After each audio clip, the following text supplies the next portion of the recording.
s'il doit avoir une deuxième vague de colonisation, la deuxième vague que nous allons subir va être encore plus violente et plus contraignante que la première.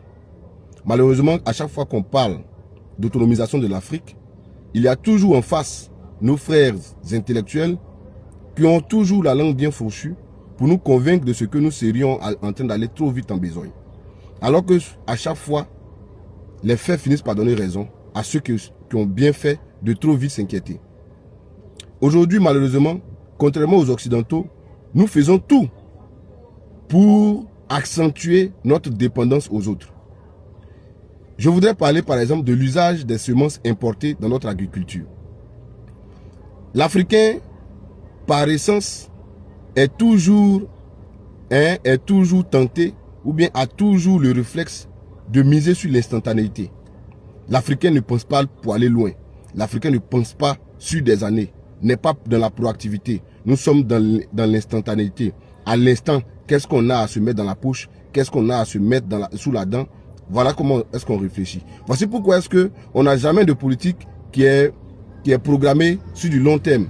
On est toujours dans l'instantané. On est toujours en train de réagir à l'instant. Jamais en train de penser à demain. Aujourd'hui, des gens, de plus en plus dans l'agriculture, sont en train d'utiliser des semences importées. Moi, j'avais déjà alerté sur ça. Les gens m'ont pris pour un fou. Beaucoup ont trouvé que j'étais en train d'exagérer ou bien que j'abordais un sujet que je ne maîtrisais pas. Beaucoup ont expliqué. Mais aujourd'hui, une semence qui est importée, même qui est fabriquée localement, est faite pour ne pas être réutilisée. Elle est faite pour que demain, quand tu veux produire, tu sois obligé d'aller acheter la semence pour venir l'utiliser. Sinon, justement, le business de la personne sera fini dès lors que les premiers clients ont acquis les premières semences. Ils pourraient se les partager et puis demain, ils ne reviennent plus en boutique. Aujourd'hui, quand tu prends sur le marché, pratiquement tout ce qui est vendu, ce sont des aliments qui ont été produits avec des semences importées. Donc, aujourd'hui, on va prendre dans les villages, ils vont se vanter de ce que, ah oui, ils ont de la tomate qui pousse en grande quantité et rapidement.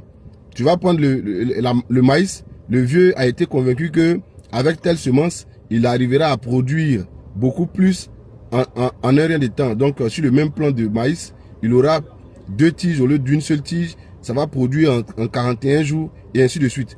Dans toute notre agriculture, même dans l'élevage, on n'utilise que des OGM. C'est bien beau. Mais ce qui est bien, c'est que l'occidental, par contre, le blanc, contrairement à l'africain, ce qui fait la différence entre nos deux peuples, c'est le facteur temps. Le facteur temps est très important pour le blanc, pour l'occidental. Il prend son temps pour faire les choses bien.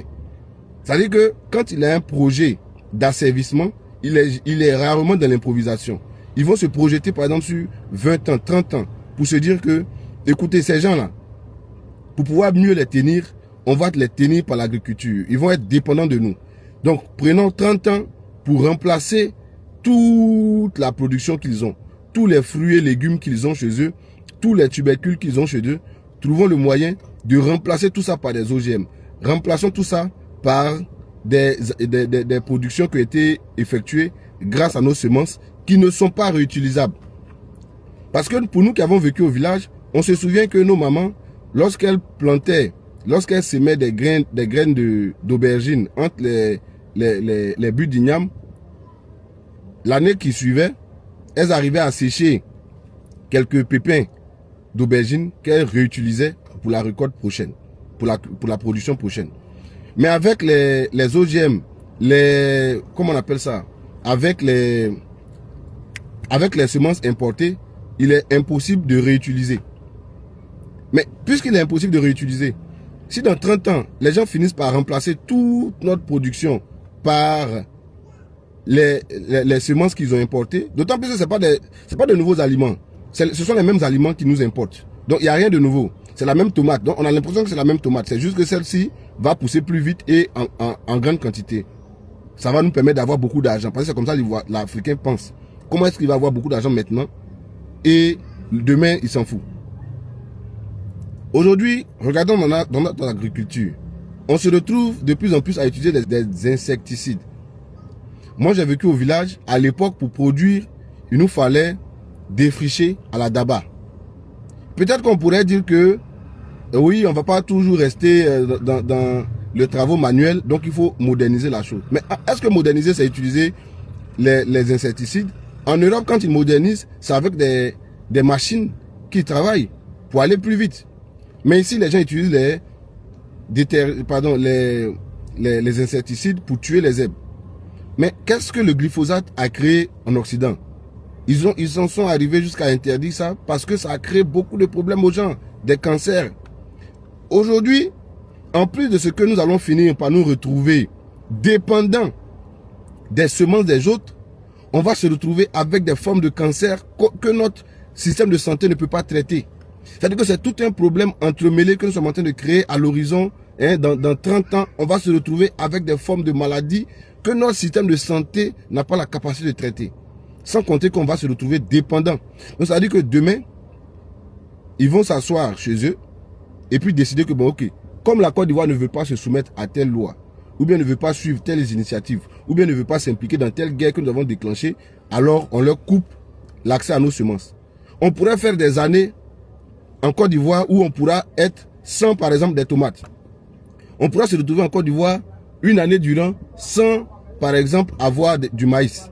On pourra se retrouver en Côte d'Ivoire dans des années où on pourrait nous couper l'accès à certaines denrées alimentaires.